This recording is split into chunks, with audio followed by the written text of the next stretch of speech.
Salut tout le monde! Alors, nouvelle invitée aujourd'hui, elle s'appelle Solène. Et donc c'est ma cousine éloignée, mais on s'en fout. Ouais. Donc voilà, nouvelle invitée sur le plateau aujourd'hui. Aujourd'hui on va vous raconter des anecdotes de primaire. Et de collège pour moi. Première anecdote, ça va être Solène qui va commencer à la raconter. Ok, alors moi mon anecdote, en vrai elle me gêne de ouf, mais bon. En gros, mon anecdote elle s'est passée, j'étais en 6ème je crois. Non, j'étais au collège en tout cas. Et c'était la fin de l'année, il faisait hyper chaud, on était en juin, je crois, un truc comme ça. Et j'avais une jupe, et les jupes un peu à froufrou, je sais pas si tu vois. Ouais, si, oui. Un peu, bref. Et j'étais trop fière de mettre une jupe, c'était la première fois que j'en mettais de l'année. En septembre, j'avais pas osé comme j'étais nouvelle et tout. Et donc, du coup, genre, j'arrive au collège et tout, toute fière de ma jupe et tout machin. Il y avait une bande de mecs de 3ème et ils faisaient que me regarder. Au début, je me suis dit, c'est ma jupe, elle fait effet. Genre, je te jure, j'étais trop fière de moi, je me suis dit, ah. Et en fait, pas du tout. Genre, les filles ont commencé à me préparer. Tu me l'as pas raconté, je crois. Je t'ai pas raconté. Pourtant ça m'a gêné. J'ai raconté à tout mon entourage. Genre il avait un truc dans ma vie. Non, en vrai il m'avait plus de trucs. Oui. Mais, bref. Et donc du coup, je vois que même les filles me regardent. Et je me dis, putain, qu'est-ce qui se passe? Je fais, il y a un truc qui va pas ou quoi? Qu'est-ce qui se passe? Elles font, bah non, ça va, genre t'es parano quoi. Donc je fais, bah ok et tout machin. Bon, je continue. Et je trace. Et en fait, il y avait une montée pour rentrer au collège. Et tous les collégiens passaient. Et donc je suis montée, on était en milieu de la route, il y avait plein de gens autour et je passais comme ça, toute fière. Et les gens me dévisageaient, tout le monde me regardait, j'étais en mode mais qu'est-ce qu'ils ont frère, j'ai rien fait. Et puis la bande de 3ème repasse, il y a un mec, il me fait comme ça avec les yeux, comme ça, genre haut en bas. Moi je suis en mode quoi? Et d'un coup j'entends Solène, Solène. Bah, je fais quoi, qu'est-ce qui se passe? Et là, il me fait ta jupe! Je fais quoi ma jupe? Et en fait, ma jupe, elle était coincée dans ma culotte, c'est pour ça que je te demande à chaque fois maintenant. Elle était coincée dans ma culotte, on voyait tout mon cul. Et je suis passée comme ça devant mes profs, la culotte à l'air, je me demandais pourquoi tout le monde me regardait comme ça, je comprenais pas. Mais personne t'a dit apparemment. Mais personne ne m'a dit, mes potes elles avaient rien vu. Elles étaient toute la journée, tu sais, au collège, toutes les filles se critiquent et tout, genre elles font en mode ah, gna. Et elles m'ont rien dit. Moi je l'aurais dit juste par gentillesse, même si je crois qu'elles avaient pas vu, je crois vraiment que c'était la fin de l'année quoi. Mais j'arrivais plus à regarder les gens droit dans mes yeux quoi. Franchement, le groupe de mecs de 3ème, je n'ai plus jamais pu les regarder dans les yeux, vraiment. Non mais c'était gênant, mais à raconter comme ça, c'est mode ça va, tu vois, genre ça arrive à toutes les filles, genre. Mais vraiment, c'est hyper gênant. Mais en parlant de ça, ça m'est arrivé donc pour le coup c'était au lycée et je te l'ai pas raconté non plus. Et en fait j'allais au McDo avec mes potes et C'était cette année? Ouais, c'était cette année, enfin, c'était vraiment au début d'année. J'allais au McDo avec mes potes et puis donc du coup on fait la queue et je me dis oh là là, enfin on attend un certain moment et pareil j'étais en jupe, je vais aux toilettes, je ressors, j'attends et tout, et il y avait deux mecs qui avaient juste mon âge, genre je trouvais qu'ils souriaient ou je sais pas, je me dis oh, c'est bizarre. Puis ils écoutaient de la musique, déjà ils écoutaient de la musique avec une grosse enceinte dans le McDo, personne les aimait parce que t'as pas le droit normalement. Et puis là ils me regardent et tout, et je commence à sortir du McDo et j'ai ma pote, elle me dit Orlan, quoi, qu'est-ce qu'il y a et tout. Elle me dit bah ta jupe. Moi par contre on voyait la moitié de mon cul mais quand même. Et c'est surtout que ils étaient juste assis derrière moi, c'était vraiment juste derrière moi. Ça, et je pense que Dieu merci ils ont pas pris en photo. Par contre quelques jours après, je me promène et tout. Et j'étais avec un de mes potes avec qui j'étais allée au McDo. Et là, il y a un gars qui dit ah c'était pas celle au McDo avec la jupe et tout, en me montrant moi. Et donc moi j'étais pas bien. Et j'ai pas assumé, je suis partie, je crois, je sais plus ce que... Mais voilà. Gênant. Alors maintenant, on va raconter, donc là c'était des anecdotes de honte, on peut le dire. Et maintenant, ça va être des anecdotes d'amour. Donc je vais commencer parce que Solène, elle a essayé de le raconter tout à l'heure. Mais elle s'est mélangée, voilà, donc ça sera à mon tour. Et elle verra comment elle formulera. Bref. Alors, donc moi, donc tout a commencé en primaire. Donc en fait, ça s'est passé qu'en primaire. Hein. Donc je dis que tout a commencé, ça s'est fini en primaire aussi. Donc en fait déjà il y avait une fille... Bah dis des faux noms, donc fais comme moi. On va pas donner les vrais noms des gens, ouais. Au cas où ils verraient la vidéo pour des droits d'auteur. Alors donc, on va dire donc il y a une fille qui était très méchante avec moi et qui me faisait tout le temps chier parce que je pense qu'elle avait pas confiance en elle, enfin bref voilà. Je vais l'appeler Sandrine et l'autre je vais l'appeler Jacques. Le prénom de ta vie, bravo. En fait, Sandrine, elle m'aimait vraiment pas, elle était super méchante avec moi et tout, et c'était limite ma pire ennemie. Je crois que je t'en avais parlé là. Cette Sandrine avait un frère jumeau qui donc s'appelait Jacques, Stylé. mais on dit faux jumeau du coup. Ouais. C'est stylé. Et en fait, lui, il avait des problèmes, il est dyslexique comme la plupart des gens, moi aussi je l'étais, enfin il y a plein de gens qui le sont, lui c'était un stade assez élevé, et du coup, je crois que dans la classe, on était 2 à être dyslexiques, il me semble. Et du coup, il s'est dit, oh là là, on a un point commun avec Orlan. Je sais pas, je comprenais pas trop, mais en tout cas, il m'aimait. Et elle, Sandrine, tous les jours, elle venait me voir en me disant, sors avec lui, sors avec mon frère, sors avec mon frère. C'est chiant les gens comme ça. Et en fait, elle voulait me forcer et tout. Je dis, mais je l'aime pas, à quoi ça sert? Et puis elle me disait, mais vas-y, sors avec lui, dans tous les cas, même si tu l'aimes pas, sors avec lui, tu vois, comme ça il sera plus content et tout. Je lui dis, je comprends pas, non, je l'aime pas. Et puis donc après, on a quand même commencé à être amis avec Jacques. Et en fait, le problème c'est qu'il me faisait beaucoup de dessins. Après, c'est pas un problème, mais il m'en faisait trop. Il me faisait trop de dessins. Et puis, alors moi, j'ai un truc que je supporte pas. En fait, il me faisait beaucoup de lettres. J'aime bien les lettres, mais je supporte pas les fautes d'orthographe. Vous avez des fautes d'orthographe, alors je supportais pas. C'est chiant ça. Mais trop, mais c'était des trucs, j'en ai gardé une, mais là je l'ai pas. Parce que là, on est donc on resitue un petit peu l'endroit. On est chez les grands-parents de Solène, donc on est dans une chambre atypique. Ouais. Avec Jacques, il me faisait donc voilà pas mal de dessins, de lettres et tout. À un moment, j'en avais tellement marre en plus de sa sœur qui me faisait chier qu'il m'a offert une lettre. C'était en étude qu'il avait fait, c'est une sorte d'étude, même si on ne dit pas ça en primaire. Et il m'a passé une lettre comme ça et je l'ai déchirée devant ses yeux. Et je l'ai mise à la poubelle. Mais c'est trop méchante. Ouais. Les garçons, pour une fois qu'ils l'ont. Non mais vraiment, il était trop chiant. C'est bizarre de dire comme ça, mais après j'ai vraiment eu mal au cœur parce que je me suis dit, je lui ai fait ça à lui alors qu'il était gentil, mais il me collait trop, il me faisait des trucs Orlan plus Jacques, on va dire. Pourquoi tu lui disais pas Mais je lui ai dit plein de fois, je lui ai dit, Jacques a dit, non. À chaque fois je lui disais, est-ce que tu peux arrêter vraiment? Mais je lui ai dit plein de fois, hein. Je lui ai dit je t'aime pas et tout, je lui ai dit on est amis. Et sa soeur, elle me faisait tellement chier, elle me foutait une pression de dingue, en plus elle était trop méchante avec moi, elle inventait de la merde, c'était une mythomane. Et du coup j'ai fait ça. Cette fois-ci maintenant c'est Solène qui va raconter son histoire d'amour qui s'est passé. C'est pas vraiment d'amour, mais c'est pas grave. Donc du coup, dans cette histoire, donc pour les droits d'auteur, je ne dirais pas c'est son vrai nom. On va l'appeler Brice. J'ai rencontré au théâtre, donc c'était il y a à peu près 2 ans. Donc je m'étais inscrite dans un nouveau groupe de théâtre avant le concours Florent du coup. Et donc lui il était au lycée déjà et moi j'étais au collège. Et donc du coup avoir des lycéens dans mon groupe, ça m'impressionnait énormément à l'époque. Pour la petite, non, c'était 2 ans tu sais, c'est vraiment la jeune fille innocente que j'étais. Je me suis dit le mec est juste inaccessible. À l'époque je me disais vraiment ça. Et donc du coup on a par le pur des hasards, bref on a commencé, pour une histoire bref on va pas tout raconter parce que c'est chiant. Du coup on a réussi à se parler et il m'a avoué qu'il avait pas des sentiments mais un crush. Donc moi sur le coup j'étais un peu me mytho, c'est pas vrai et tout. Et puis après je lui ai avoué que moi aussi. Puis on s'est donné un date. On a réussi à avoir un date, on a fait le date. Je pensais qu'il allait se passer juste genre c'était l'homme de ma vie quoi. C'est pas passé tout à fait comme prévu. On est arrivé, déjà la bise était la plus gênante je pense que j'ai pu faire. Non mais vraiment je pense que c'était vraiment la bise la plus gênante que j'ai faite à un mec depuis le début de mon existence. Donc du coup déjà la bise était gênante, il y avait des blancs souvent. On n'était pas à l'aise ni l'un avec l'autre, c'était la première fois que ça me faisait ça avec un garçon. D'être aussi gêné en fait. Parce que normalement quand on est stressé on gère tu vois. Oui. On arrive un peu à se... Je n'y arrivais pas parce que je voyais qu'il était stressé lui aussi et comme il le cachait hyper bien non plus, j'étais stressée moi aussi. On va dans un restaurant à Paris. Un date là-bas du coup. Ouais. C'est votre premier date? À tous les deux oui. Au restaurant. Au restaurant. Ah, d'accord. Le premier date au restaurant Écoute, à votre âge, à notre âge, c'est... On était plus jeune, hein, j'avais quoi, 14 ans. J'avais 14 ans frère. J'avais 14 ans, il avait quoi, 15 ans, je sais plus quel âge il avait, bref. Et donc du coup, encore il était courageux, et franchement, pour le début il était très courageux, et moi les mecs courageux, je vous respecterai toujours. Non c'est vrai pour le coup, vraiment. Et donc du coup, on a commencé du coup, on arrive au restaurant, le mec...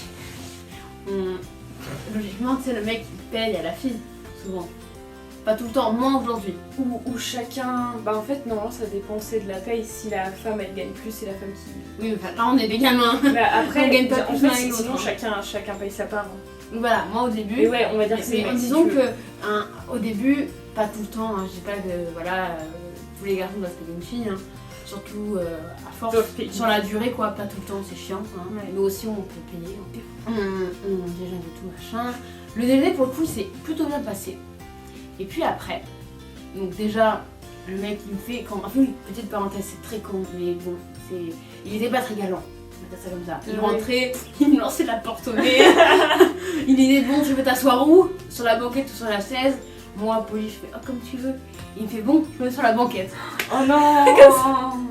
Mais alors que la banquette, faut savoir que la banquette c'est le meilleur truc, donc laissez-nous la banquette. Non mais tous les garçons font comme ils veulent et moi maintenant je juge pas hein, vraiment. Je peux me mettre sur la chaise, ça me dérangeait pas tant que ça, mais sur le coup ça m'a un peu frustrée, j'étais en mode mec, s'il te plaît. Donc, du coup, en vrai je m'en fous, mais sur le coup ça m'avait vraiment choquée en fait. Genre, après je m'en fous, tu vois, mais bon. On mange normal, le repas pour le coup c'est vraiment bien passé. Et puis c'est au retour. On l'a payé, chacun de notre part, on l'a payé. Non mais c'est pas grave, encore une fois je m'en fous, mais sur le coup, à l'époque pour moi j'étais vraiment vieux, je pensais que... Mais il t'avait dit du coup, il t'avait dit je paye ma part, tu payes ta part. En fait il m'avait fait, je fais par contre je te paye pas ta part, oui il m'avait fait là comme ça. Moi j'étais en mode, il me fait, je sais même pas si j'aurais assez en plus. Je lui fais, tu veux que je te paye? Il me fait, ah non tu me payes pas. Hein. C'est moi le mec qui fait comme ça. Mais désolé, je dis moi je peux pas te payer, il me fait comme ça. J'étais en mode, ok. Du coup tout ce qu'il faisait me choquait, genre j'étais vraiment en mode... Mec, oui. C'est un prank le truc, il y a des caméras genre. Tu connaissais peut-être pas assez. On se connaissait pas du tout quasiment. Ça faisait combien de temps que vous parliez? 2 semaines. 2 semaines. Ouais. 2 semaines qu'on s'était, même pas 2 semaines qu'on s'était avoué qu'on crochait petit peu l'un sur l'autre, tu vois. C'était, en plus il y avait une grande Une attirance, ouais. Une attirance, ouais. Et au retour, on paye, il me l'a claqué une deuxième fois. Dans la gueule. Je te promets, genre, je sais pas qu'il me l'a claqué, mais genre il me la tenait pas, tu vois. Même si c'est même une fille, tu vois, quand tu sors des Ah, mais cours, moi je tiens au même Mais à oui. des gens que je connais pas, que ce Moi soit des aussi. hommes ou des femmes. oui, je moi tiens. aussi dans le métro, je suis à la porte, quand je sors de la classe. Du coup, tout ça, ça me choquait à l'époque. J'étais en mode, mais il est sérieux là?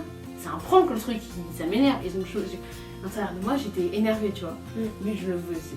Et tout le retour, le retour, il devait durer une demi-heure. Ouais. On a traversé tout Paris. On retourne en métro du coup. Après, on a pris le train. On ne s'est pas adressé la parole. Tout le retour. T'imagines ça, tu m'as pas raconté ça. Je t'ai pas raconté ça? Ah putain, c'était trop gênant. Vous avez parlé pendant le date au moins? Oui, bah oui, quand même, mais Histoire. c'est juste au retour, genre, il y avait des petits trucs gênants. Et là, pour le coup, je suis désolée, j'espère qu'ils genre, s'ils regardent la vidéo, je suis vraiment désolée, mais c'est vraiment un date qui restera à vie. quoi. Aujourd'hui, mais en plus, grâce à lui, maintenant, je suis beaucoup plus à l'aise. On est amis, et enfin bref, Ça va quoi. ça a marqué notre esprit à tous. Maintenant, on en rigole. C'est Maintenant, un on en méchant rigole, de en tant qu'amis, on en rigole. Donc, du coup, on arrive quasiment chez moi, il m'a ramené chez moi quand même. Alors là, ah putain, ça va le mec, c'est pas un con à ce point, bref. Il me fait, on était devant un stade, chez moi c'est devant un stade, et on s'arrête, et il me fait, oh, regarde, je sais quoi, je crois qu'il a dit un truc comme ça, regarde le ciel et tout, machin, il fait, le stade, il est rond, il fait comme ça, et je lui fais, ah ouais, machin, mais les gens, ils sont pas très proportionnels sur le stade, je sais plus, j'avais sorti une connerie comme ça. Pour rigoler? Non, sérieusement, juste que je voulais combler le blanc, alors que les blancs sont pas dérangeants, les gars. Vraiment, c'est pas parce qu'il y a des blancs dans la conversation que c'est dérangeant. Mais c'est vrai que à chaque fois, bah, genre, il me sortait des trucs complètement cons. Genre, regarde, le stade, il est rond. Genre, il me faisait. Genre, j'ai commencé à sortir des trucs en mode. Mais le nombre de personnes, c'est pas très proportionnel. Je vais te refaire la meuf forte en maths alors que je suis une buse. Mais c'est pas ça, c'est surtout que là c'est même pas des maths, c'est proportionnalité, c'est quoi non, ça? mais Me dis pas que c'est l'histoire. non mais c'est juste que tu constates, mais c'est pas. Ouais, non, mais il a fallu pas Bref. dire ça. Bref. Écoute, sur le coup, franchement, je te promets, sur le coup, on a tout vécu. Genre, le date, il a duré 2 heures, même pas. Ouais. Même pas 1 heure, ça a toujours fait hyper vite. Genre, on y est allé, on a bouffé. Mais au moins c'était bon, resto. J'ai même pas fini. Tellement ça m'avait dégoûté. Ça m'a. J'ai même pas fini. Genre, j'étais en mode. Non, le chou là. Il est chaud. Non, non, mais il a toutes les qualités du monde. Mais je pense qu'en fait, on était. Comme il était stressé, ça m'a stressé. J'ai pas été naturelle. Et quand on n'est pas naturel, ça gâche tout. Ouais. Et je pense que lui non plus, parce qu'après quand on Il était... devait pas l'être aussi, Quand on il était va être amis, gêné. quand on est amis, enfin C'est plus du tout le même, ouais. mais en tout cas, maintenant quand je le vois, il est totalement, il est très charmant quoi, aujourd'hui. Et il tente le tout pour le tout en me sortant cette fameuse phrase. Et un jour, j'en ferai un film. Il me regarde, là, il a arraché des feuilles en même temps, comme ça il y a eu un truc de feuilles. Et il me fait, après avoir parlé 10 minutes de proportionnalité, il me fait tu peux m'embrasser? Et moi j'étais là, je lui dis il déconne, et je fais où ça? Et il me fait sur le bras à ton avis? Je fais tu rigoles? Il me fait bah oui. Et je fais je sais pas. Et il me fait bah je sais pas, ça veut dire quoi si on s'embrasse? Et je lui fais bah qu'on est en couple. Et il me fait ah bon? J'ai trop honte. C'est vraiment vrai en plus. Mec, si tu vois ça, je suis désolée, mais il faut trop que je le raconte.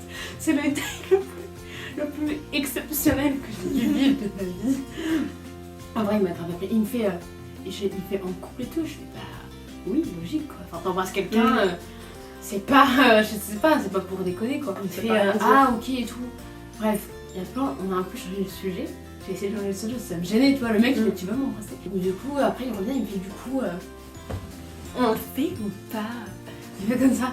Et je fais bah comme tu veux, cette fameuse phrase que j'ai répétée pendant des années à tout le monde. Comme tu veux. Et donc du coup Ah mais non, mais c'est pas possible. c'est insupportable. Non mais il faut que tu dises, là pour le coup, là c'est pas... Non mais ne me juge pas. Et donc du coup, pour dire que moi franchement cette histoire, quand je suis rentrée chez moi, on s'est pas embrassé d'ailleurs. Au début j'étais contente. Et j'ai réfléchi. Et je me suis dit, en fait la honte. Nul. En fait je me suis dit, la honte. Je lui ai dit, où ça? Mais elle lui dit, tu veux m'embrasser? Et moi je lui fais, où ça? Genre, Mais tu sais qu'au début, meuf, je pensais que c'était genre à Paris, à Bruxelles, tu vois. vous savez quelque chose qu'on avait foutre à Non, non, Bruxelles. Mon histoire, elle était pour dire que pendant longtemps, j'ai pas été bien pour cette histoire. J'ai beaucoup souffert. Je pense que ça a été mes premiers chagrins d'amour. Mon vrai premier chagrin d'amour. Parce que t'étais vachement déçue. J'étais grave Tu déçue. t'attendais à un truc... Je m'attendais à un truc de dingue, tu vois. Et en fait, à force d'attendre et de espérer et de s'imaginer les choses, ça ne se passe jamais comme on pense que ça va se passer. Ouais. Du coup, donc là je vais parler d'une anecdote. Et en fait c'est une anecdote qui s'est passée en primaire et ce sera une anecdote, on va dire, sur l'amitié. Alors en fait j'avais une meilleure amie qui était adorable, elle était trop gentille. Et j'avais... et il y avait donc une fille qui était horrible, qui faisait que de mentir. C'est pas la même que celle du début, mais il y en avait deux dans ma primaire qui étaient vraiment horribles. On a rencontré des grosses putes. Et en fait voilà, elle faisait que de mentir et tout, c'était trop chiant. Elle me disait oui, machine, elle a dit, bon on va l'appeler Janine. Janine, Putain, mais c'est quoi ces noms que tu trouves? elle m'a dit, mais Alors, Janine, je sais pas, elle m'a Emma, dit, Alexandra, voilà, elle m'a dit que j'étais sa meilleure amie, toi t'es pas sa meilleure amie, alors que moi j'étais la meilleure amie de Janine, bref on s'en fout, mais en tout cas c'était une personne pas gentille. Bah le truc c'est qu'à un moment, je sais pas pourquoi, mais on parlait, j'essaie de t'impliquer dans l'histoire, là, Mais non, mais je réfléchis Ouais. à mon truc. oui. Donc en fait on parlait, je sais plus, on parlait, et à un moment elle me dit, bon allez, on joue à la boxe, mais en faux. Laquelle box? La jeu ou le. Attends, je sais plus si c'est moi ou Ou c'est la elle qui a télé. proposé. Non, en fait on était dans la cour de récréation. Et voilà. Ah Il y en oui, a d'accord. une des deux qui a proposé. Et genre j'ai fait ok, pas de soucis, un truc comme ça, ou celle qui m'a dit ok, voilà. Et en fait elle m'a prise avec sa main et elle m'a étranglée, j'étais en CE2, je me rappelle. Elle m'a étranglée comme ça contre la haie de primaire, de l'école. Ah, ça me dit quelque chose, Voilà. ça. Et donc du coup, elle a pris sa main, elle m'a étranglée et déjà je comprenais pas pourquoi. Enfin, je sais pas pour qui la boxe c'est quelque chose où il faut étrangler. À la limite le catch, mais pas la boxe. Et donc du coup, elle m'a fait ça, elle m'a étranglée contre la haie. Et si mon frère avait pas été là parce que mon frère, donc sachant que j'étais en CE2, que mon frère a 2 ans de plus que moi, il était en CM2. Ouh, il est courageux le cousin. Voilà. Et bah mon frère, en plus, elle était avec ses potes, donc là, ça c'était encore plus impressionnant. Il est Parce dans que les classes du coup. en CM2, et en fait les CM2, bah du coup quand t'es plus jeune que en primaire, t'es un peu impressionné par eux.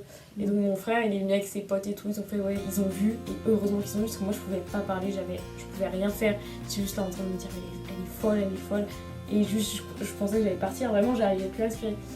Et là mon frère il est arrivé et tout, qu'est-ce que tu fais? Et elle a genre rien et tout, elle niait.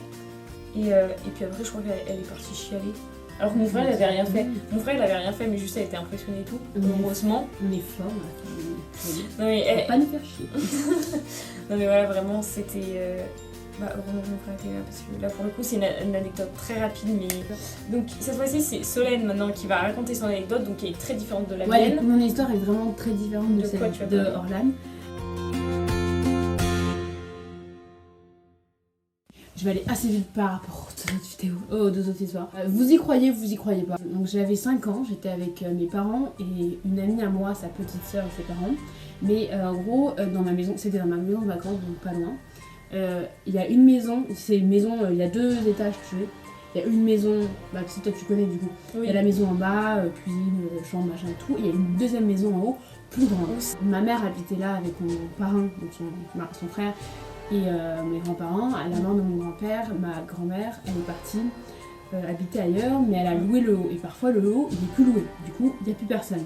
Donc tout est vide, la maison est immense. Et cette année-là, la maison était vide. Du coup, on a bien vidé nos amis. Et ma pote et moi, on dormait ensemble dans le grand salon qui était vide. Donc ça résonnait beaucoup.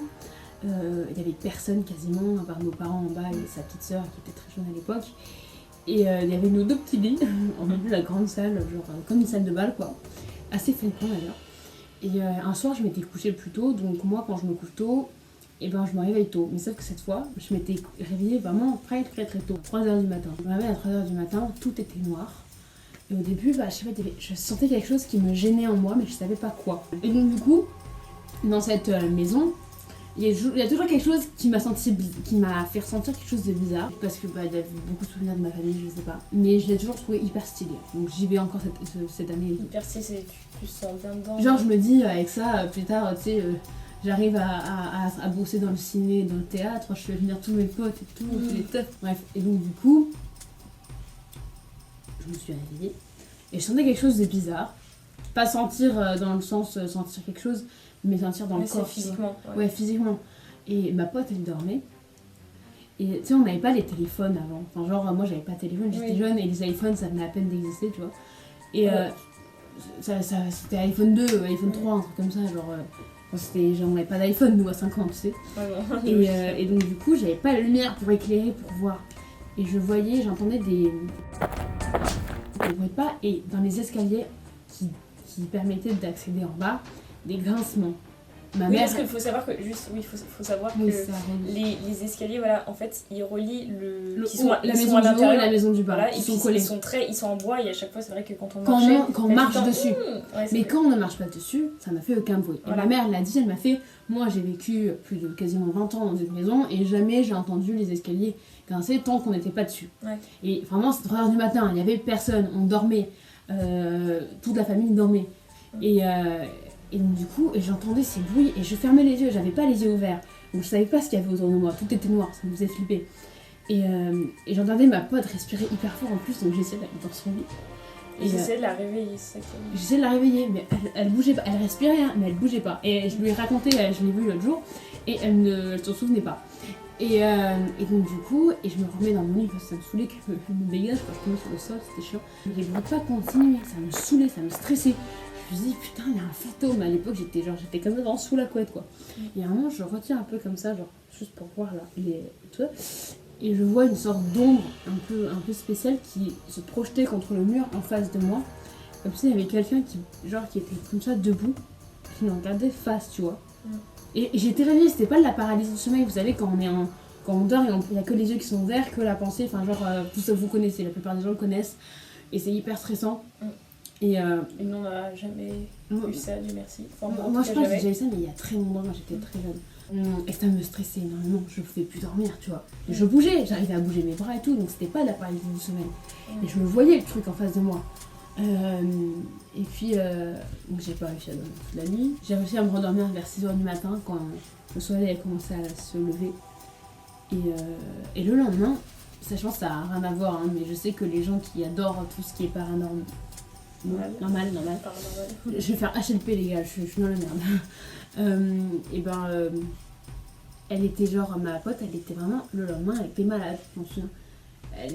On devait aller au zoo et elle ne pouvait plus bouger quasiment tellement elle était malade. Juste après ça. J'ai traumatisée et je l'ai raconté à mes parents, ma mère qui est hyper rationnelle, qui n'y a rien cru. Mon père qui dit c'est une imagination d'enfant, etc. et tout. Mais je me souviens très bien avoir vu ça et après, libre à vous d'y croire ou de pas y croire, hein, je m'en fous. Franchement. Mais c'est juste une petite anecdote que je vais raconter, des anecdotes. Ça m'a choquée quand j'étais plus jeune. Voilà. Donc là, c'était la première vidéo que j'ai faite avec ma cousine. On va sûrement en faire d'autres. Qu'est-ce que t'en penses? Yes. C'est bon.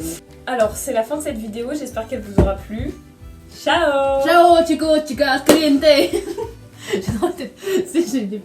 Allez, salut.